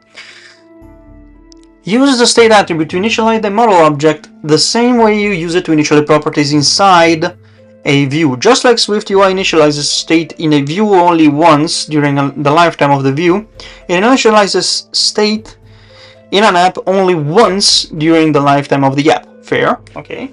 So that may, at least while it's active, it stays there and then it's no longer needed. Switch back to landmark list to verify that everything is working properly. I hope it is. In practice, I really don't know what to expect. So will it break?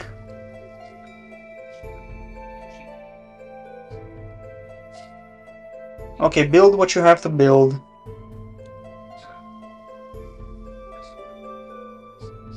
But will it break?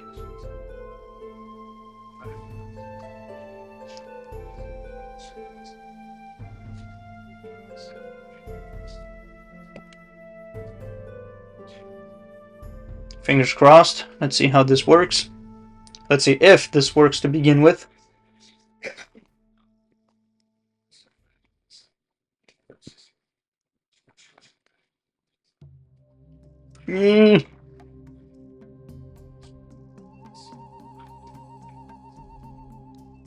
Yeah, I know updating took more than 5 seconds. I think that's the least of my problems. Is does it compile though? Will it build? Or are we set for another failure here? Because my problem is not even it took more than 5 seconds, is that I don't have a preview.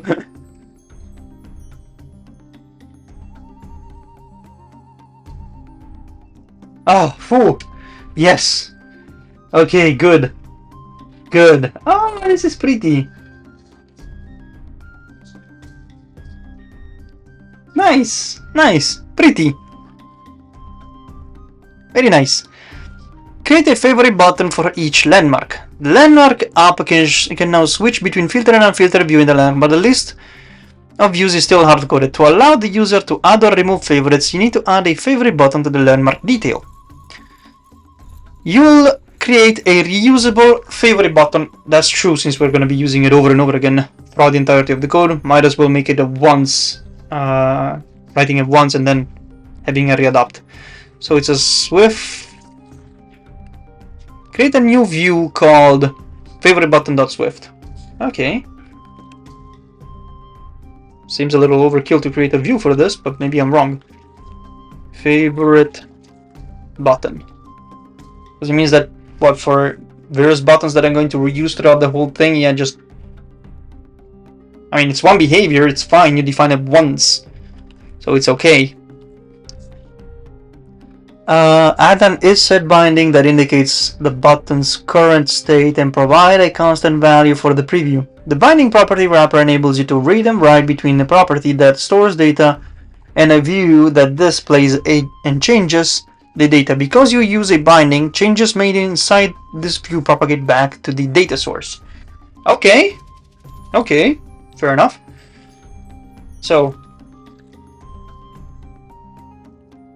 binding var is set bool good. We're gonna be leaving the text hello world apparently, and we need to make this initializer wrong. Is set dot constant true.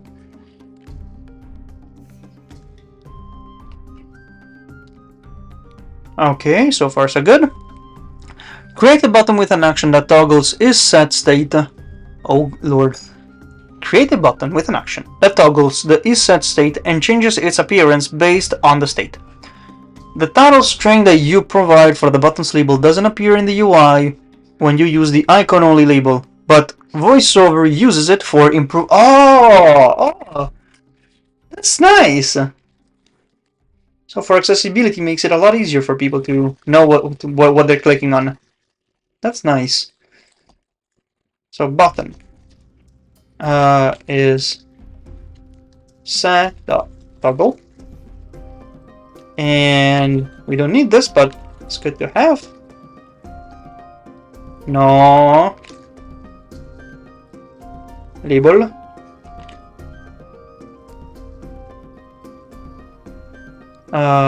Label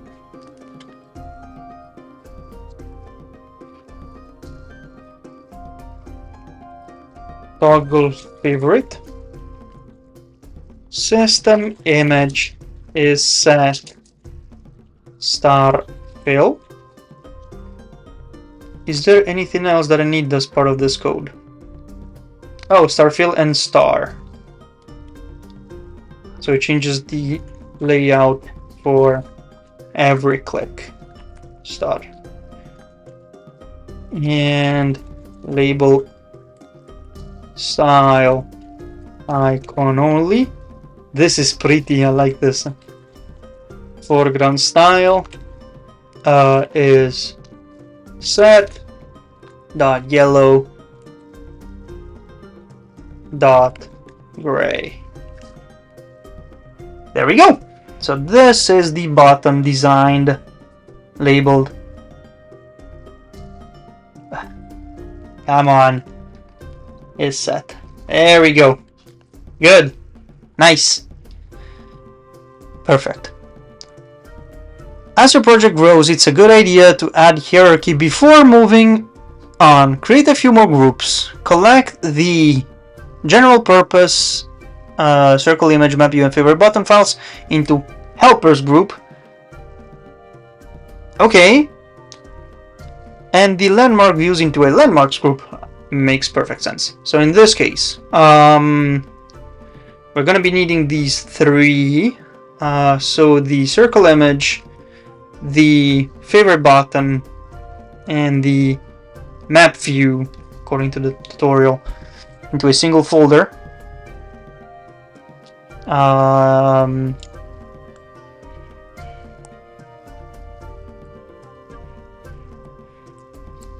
pull it from selection, there it is. And this is helper. There we go. Oh, okay. And the others are and the landmark views into the landmarks group. So I'm assuming all of these then. Except the content view, which that's pretty generic. So these three that have landmark in their name, you can just group all of these together from selection. And this is the landmark. This is looking cleaner, I like it.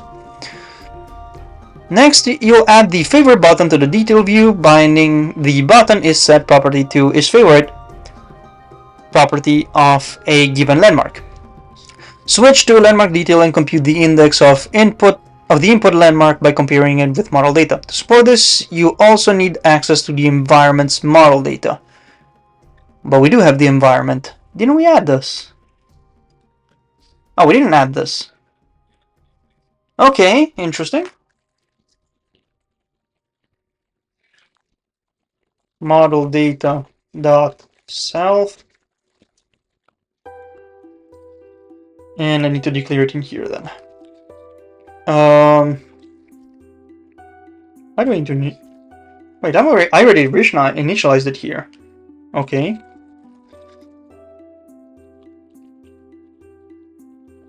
Model data. So I can declare it in here as a variable and no longer model data. And initializing the environment model data. And the last thing I need to do is indexing. Landmark index. We'll return an integer for this. Model data dot landmarks dot first index, where this is quite intricate. Okay.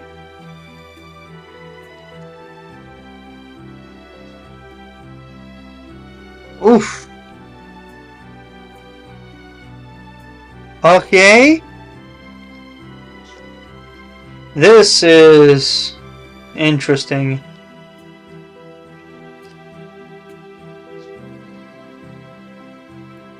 So I am missing only one thing here, which is this. This is some level of logic that I have no idea what that means. Oh! Questionable activity. Yes. Yes. Very... what the fuck kind of activity? Weird behavior. This is very confusing. This right here is logic that I have no idea how it's built. Like this part and the little exclamation mark, I have no idea what these are meant to be representing. Because what does it return then? Nothing? Zero? But whatever.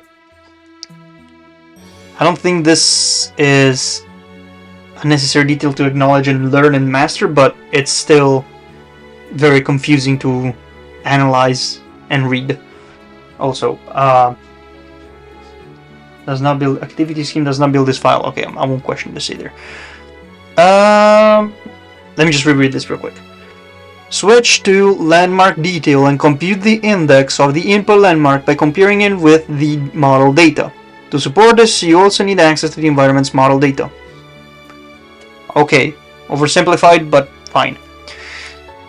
Inside the body property, add the model data using a bindable wrapper. Embed the landmark's name in an H stack with a new favorite button. Okay? Provide a binding to the isFavorite property with the $sign. Use landmark index with the model data object to ensure that the button is updates the isFavorite property of the landmark stored in your model object. Okay. That's easy enough. Bindable var model data model data. So this is just inside this body structure. So this is the V stack. This is the landmark name. We're gonna be putting all of this, and I don't think I have this option, do I? Oh, I do. Okay. So I can embed this into an H stack, so that's fine. I got a title here, and we can add our favorite button.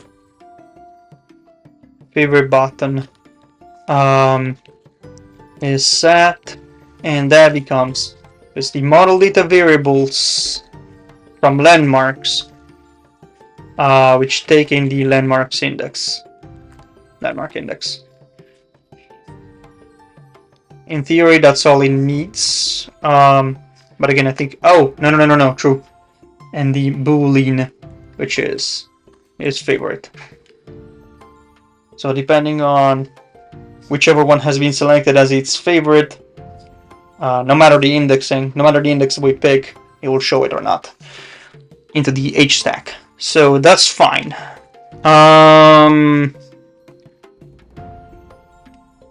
This one is fine. And now what do we need? Switch back to landmark list to make sure that the live preview is on. As you navigate from the list to the detail and tap the button, those changes persist, but when you return to the list, because both view axes are the same model, the two views maintain consistency. Oh, for real? For real? Okay, let's see this. I'm curious. So now the preview should be with the list, and if I click on an object, the problem is, does it? Because it loads it, but we never made it so that it saves it. I mean, the consistency happens while the view is alive, in theory. So the moment that the app closes, it should no longer be offered. Yeah.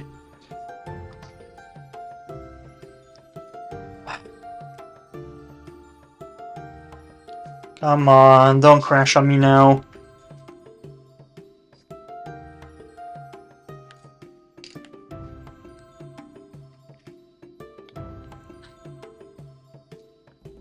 Okay, fuck it, reopen it. What do you want me to say?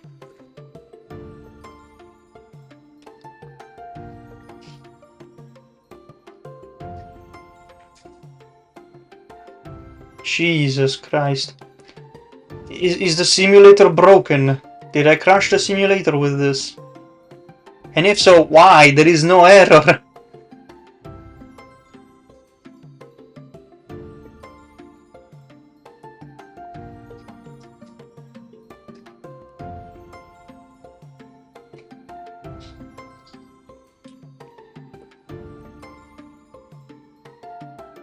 I'm starting to think that it actually did crash. I am going to be very, very disappointed. Extremely disappointed, in fact. Oh my god. Why? What is wrong? What's wrong with you now? Failed to launch. I couldn't complete transaction. Failed to process. Okay. Oh my god. What is going on? Close. Okay, I immediately regret my decision. Close it and reopen it. I don't know what to think. It just keeps crashing now. Let's try this again. What is going on?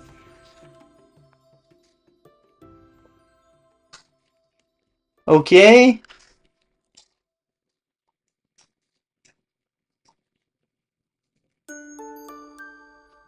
You don't need to reconnect to my iPad. It doesn't matter. It's not like you need to use my iPad as a device. Use another kind of device for you to process whatever it is you need to process. Let's please just have this functioning. I don't know what to say.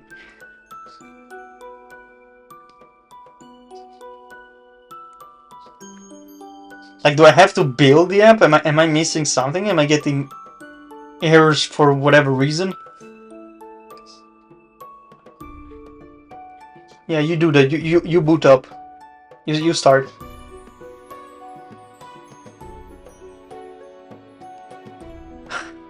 But will it work?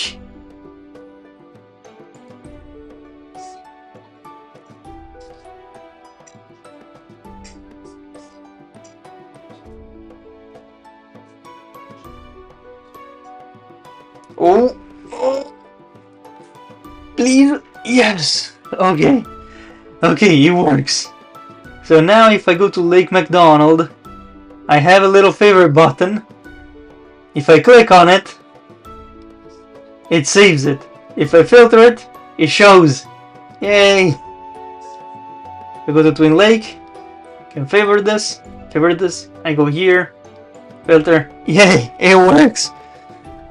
It only took 20 crashes.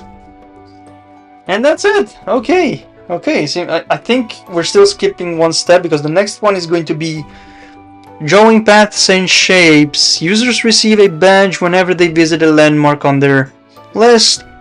Of course, for a user to receive a badge, you need to create one. This tutorial takes you through the process of crafting a badge by combining paths and shapes, which you then overlay with another shape that represents the location. Okay, that's cool, that's fine. But I think this is it for this stream regarding, we've already done 2 chapters into this. Theoretically, we are still where? Okay, we finished chapter 1 by doing this, which is the SwiftUI Essentials. So we've overseen everything that is the basics of SwiftUI iOS programming in this case. The next one is we're going to be starting chapter 2, focusing on drawing and animation. So let's just say that within the next iOS programming stream, I will start chapter 2. But with that, it only took us 2 episodes to finish chapter 1. We have theoretically 4 in total. So that's gonna be fun, since that's going to be the most basic courses I can get started with for SwiftUI and Apple platforms development.